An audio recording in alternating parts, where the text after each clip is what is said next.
Welcome to the Living the Dream podcast with Curveball. If you believe, you can achieve.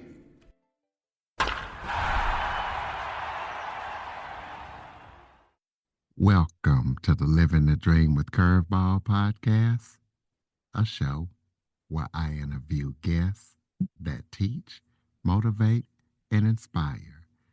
Today, we're going to be talking about food, as I am joined by Lisa Parda. She is the co-host of Lisa and Robin on the Mic and the author of My Love Language is Food, and she reframes food as self-care and talks about how food can be important for a midlife reboot. So we're going to be talking to Lisa about her show and why she feels like food is such an important midlife reboot. So Lisa, thank you for joining me. Thank you for having me. Why don't you start off by telling everybody a little bit about yourself? Okay, I'm a 50-something-year-old New Hampshire resident. I am a real estate broker by trade and profession, but books and food has always been a lifelong love affair. Um, Although when I was a little bit younger, as many women struggle and young teenagers struggle, I did struggle with the idea of being thin, um, over actually healthy, I will say. And 3 years ago, I started a radio show with my best friend, and we've been having a blast interviewing and meeting various people. But I think I'm a business owner, an entrepreneur at heart. And I don't know, it's hard to put my labels on myself because I feel like I'm always changing my labels. Well, let's talk about what inspired you to reframe food as self-care instead of just simply fuel. So, I developed psoriasis in my mid 20s when I lost my father. My father passed away. And I learned that, there was really no cure for psoriasis. So I went to alternative medicine. I looked there for a treatment to this problem. And I was met with a phenomenal nutritionist who basically upended the way I thought about food. And it upended the food pyramid about 25 years before it became fashionable to do that. And it really prioritized whole, healthy food. And that's really where I got the reboot that food is our medicine. And really, that's how you can care for yourself. And I think we outsource so many of our,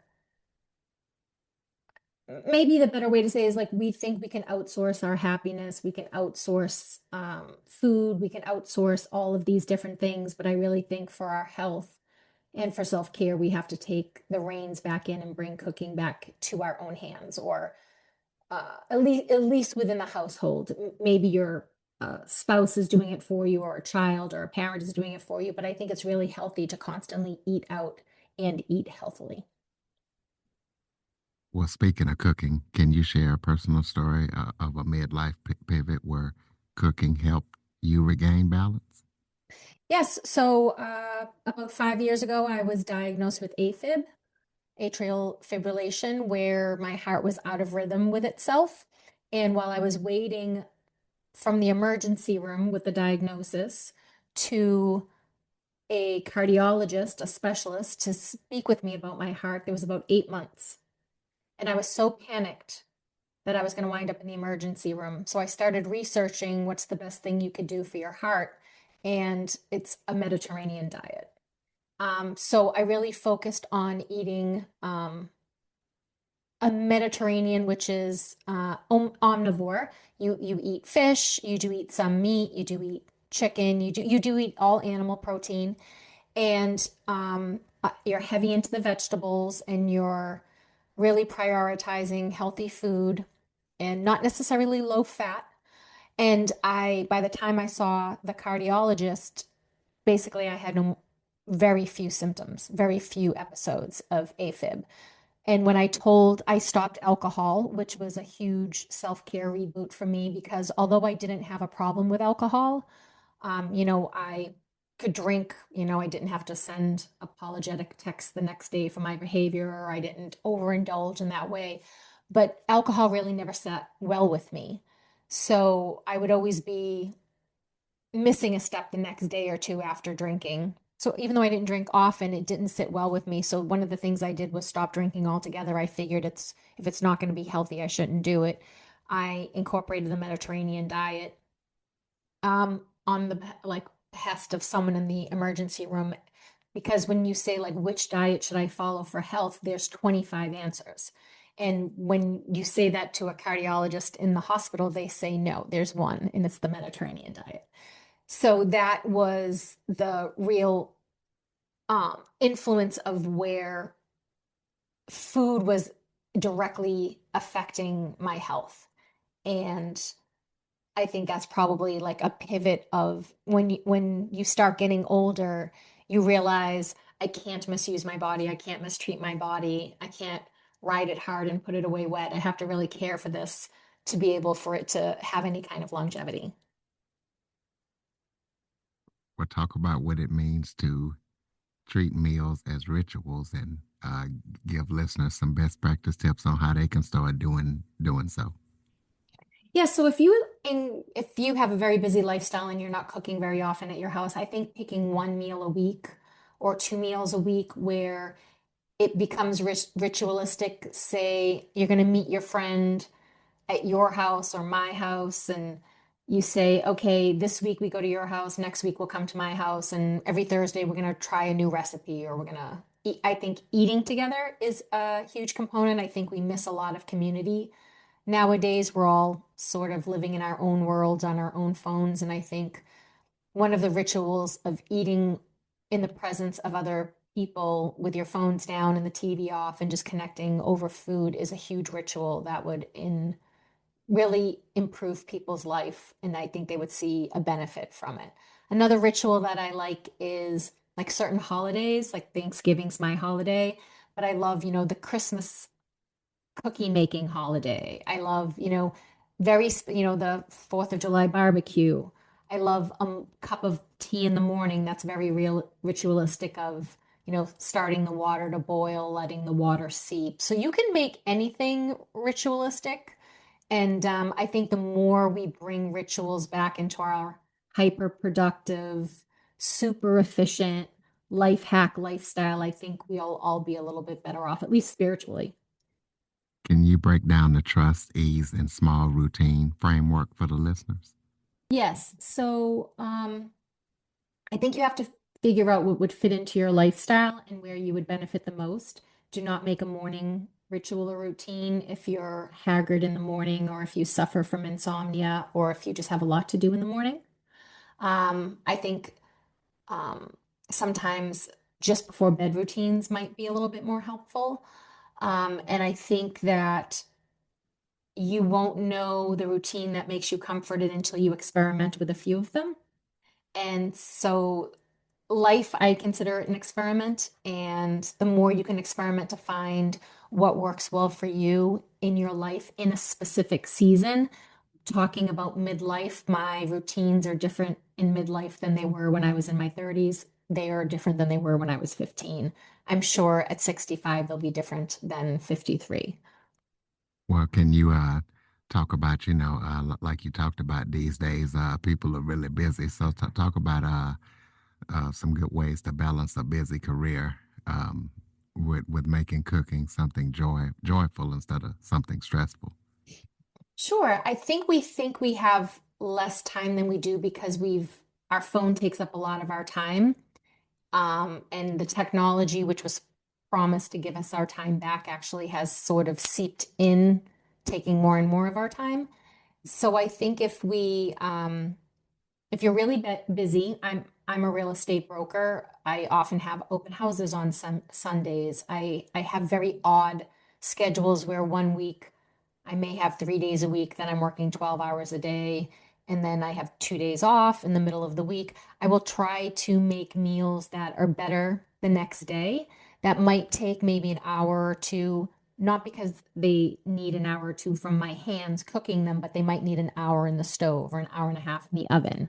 that I make those meals and then I have leftovers. You can do some food prep where maybe you grill up a handful of chicken breast, then you make two or three different quicker meals because you already have one component of the meal prepped or cooked. Like I really like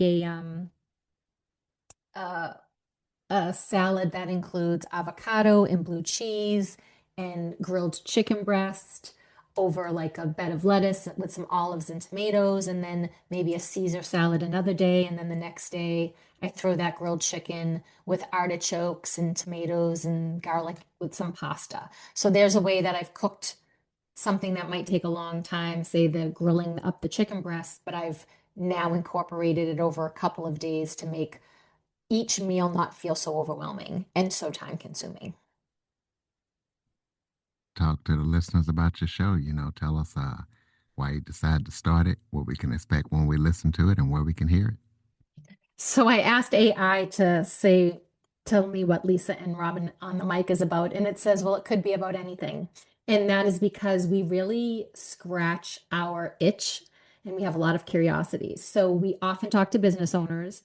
We often talk about energy and mindset and health and relationships and occasionally pop culture.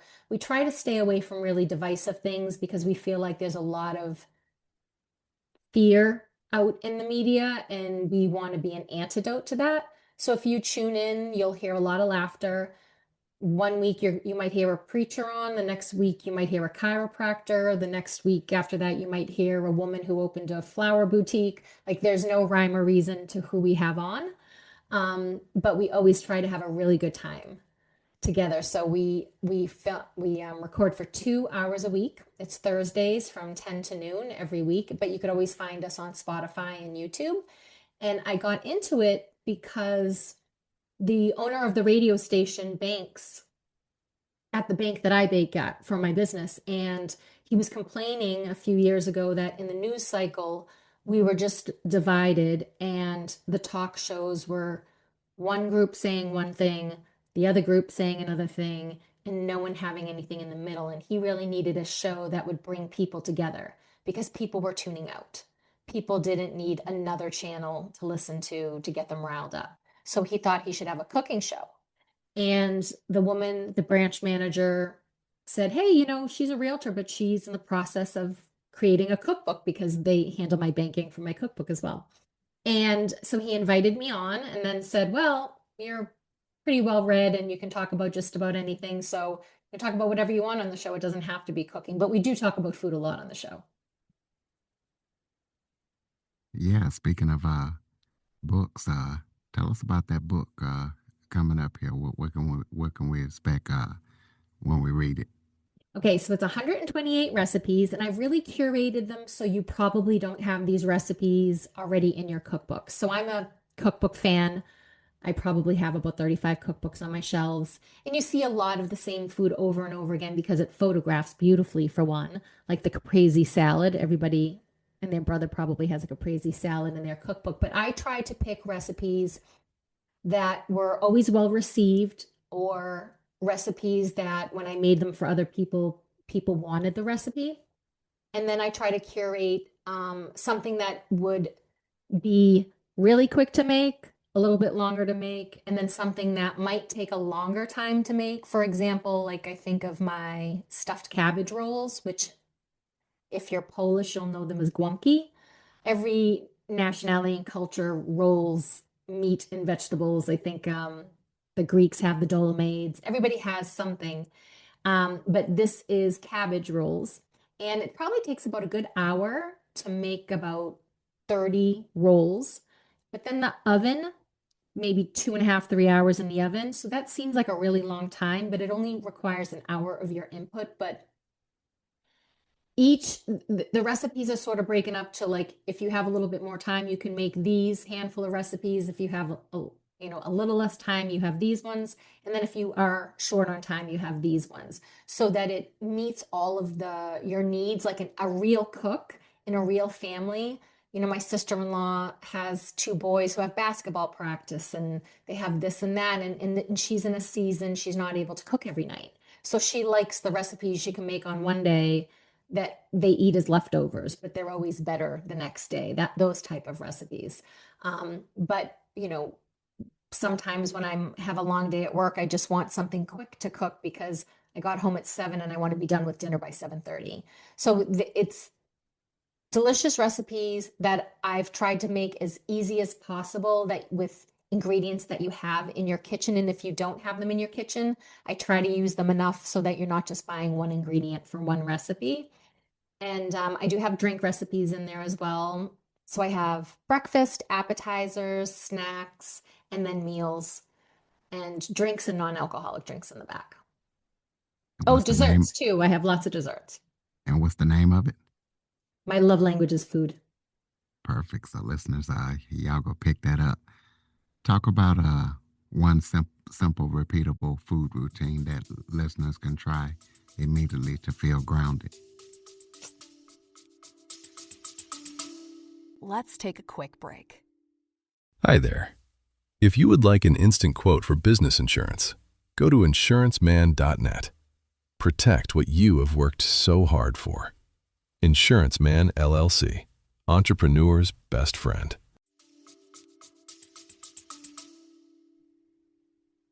Stirring. I know this seems strange, but sitting at the stove stirring can be a very therapeutic. It doesn't take a lot of brain energy, like foods like oatmeal and risotto, stuff that you just throw some stuff in a pan and you're just simply stirring it. Tomato sauce is another one. It does, you do a little bit of chopping and you're just stirring. Doesn't you can teach children by that method too.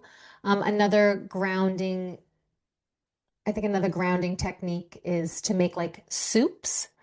Um, because I think soup is a very grounding food. I was actually talking to an acupuncturist on the show, and he was saying we most always should cook our vegetables, that salads aren't that great for you, especially in the winter.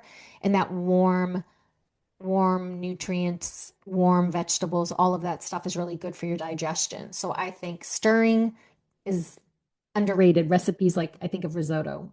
Just standing around stirring, and you have a delicious meal at the end. Well, talk about how people can use cooking to connect to others, especially during a midlife transition. Yeah, so I have a couple of really great examples. So midlife can bring empty nesthood. So children going off to college, for example, people used to having a full house and then the house gets a little quiet. Sometimes during that time, there's divorce. So you might have someone who's normally cooking and eating with other people that all of a suddenly is eating by themselves. So if you can connect and make sure that you and a little bit older, as people get older, they lose more people in their life. Through death and sickness and illness. So anytime you can connect with another person, like I have a friend, she went through a divorce. And so anytime I can connect with her in a meal, sometimes if it's just like come over for a quick breakfast before I start the workday. Another friend I have, her husband passed away. I make sure we try to eat together, and I'll send her home with a meal too because I know she's only cooking for one, so she might not be cooking as much. And I think there's something so satisfying to the soul to be able to share food and sort of connect through that very comforting feeling of being your needs being met, like your basic needs being fed. Well, talk about what you want listeners to take away from your, reading your cookbook, and how has podcasting influenced your perspective on health and wellness since you started doing it. I would love for them to take away that you can really please yourself.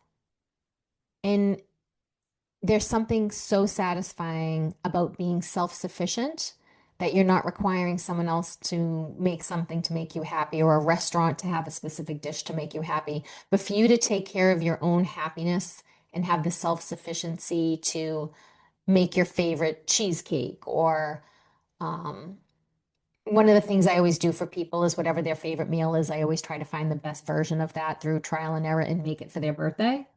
But I also make myself my favorite food. So like one of the things that I think is the most self-care you can do is take care of yourself through feeding yourself, but also make something exactly the way you want to make it. So what I want people to be inspired to and to take away is you have that power within yourself.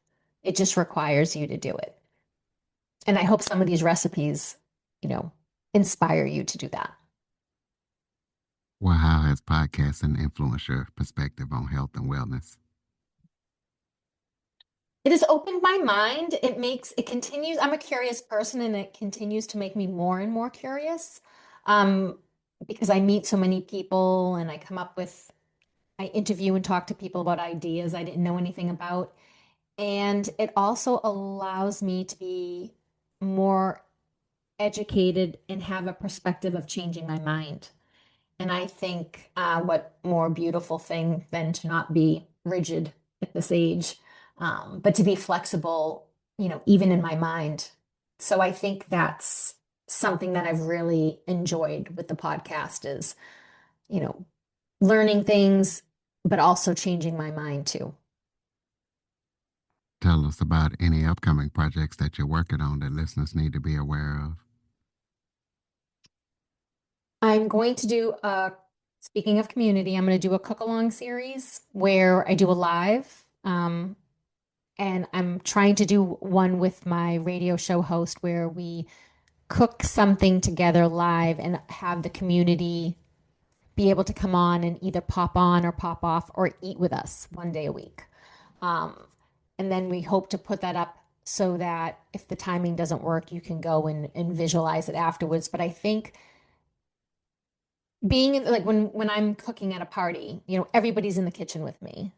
So I want it to feel like even if you're alone in your apartment, in Seattle, you can go online with a friend and, make whatever they're making or make something different and then sit down and eat someone and you don't feel so alone. That's the 2026 project that I'm working on. Well, so people can keep up with everything that you're up to, throw out your contact info. I can be reached at Lisa and Robin on the mic, and Robin is spelled Robyn, and it's on the mic MIC. So that's our handle for Facebook, Instagram, as well as YouTube and Spotify. If you want to connect, we can be reached at info at Lisa and Robin on the mic. No, I'm sorry, Lisa and Robin on the mic at gmail.com. So that's Lisa and Robin on the mic at gmail.com. You can contact us directly there. And then my cookbook can be found on Amazon, at Barnes and Noble, and everywhere where you get your books. Independent bookshops as well will be able to order it. And you can also order it from my website at Stars at Night Publishing .com. And then if you want to reach me there, you can reach me at starsatnightpublishing at gmail.com. All right, so close us out with some final thoughts. Maybe if there was something I forgot to talk about that you would like to, cover, or any final thoughts you have for the listeners. I know it's difficult and daunting to have to come up with what's for dinner every single night. So continue to try to find people to inspire you to do that. Try to find people to talk about. And then when you throw up your hands, if you have a good enough community, maybe someone will invite you over for dinner. And then you can do the same for somebody else. Don't be afraid to invite people over your house for dinner. Don't be afraid to send out an invitation. And if someone says no because they're busy this week, don't be afraid to send out that invitation again. The more we can get back into a community where we're face to face, looking in each other's eyes, spending time in each other's company, and sharing laughter and stories and sadness too. It's the sharing that makes it really important. And I think since the pandemic, I think we've all been a little bit more isolated than we would like. And if I could leave people with something, it would be to try to reconnect yourself, even if it feels really awkward at first. All right, and throw out that website for the listeners one more time. Stars at nightpublishing.com. All right, ladies and gentlemen, go there, check out Lisa's book, and check out Lisa and Robin on the mic. Connect with them, and can't wait to see when they come with that live event. Definitely love to learn different recipes and different ways of cooking. Might have to check out those cabbage rolls. So please follow, rate, review, share this episode to as many people as possible. Also visit www.curveball337.com. Share that website and the show to everybody you know. If you haven't done so, sign up for the newsletter. Drop us a comment, any suggestions that you have, and leave us a review. Thank you for listening and supporting the show. And Lisa, thank you for all that you're doing to, make the world a better place. And thank you for joining me. Thank you for having me. It's been an honor. Thank you. For more information on the Living the Dream with Curveball podcast, visit www.curveball337.com. Until next time, keep living the dream.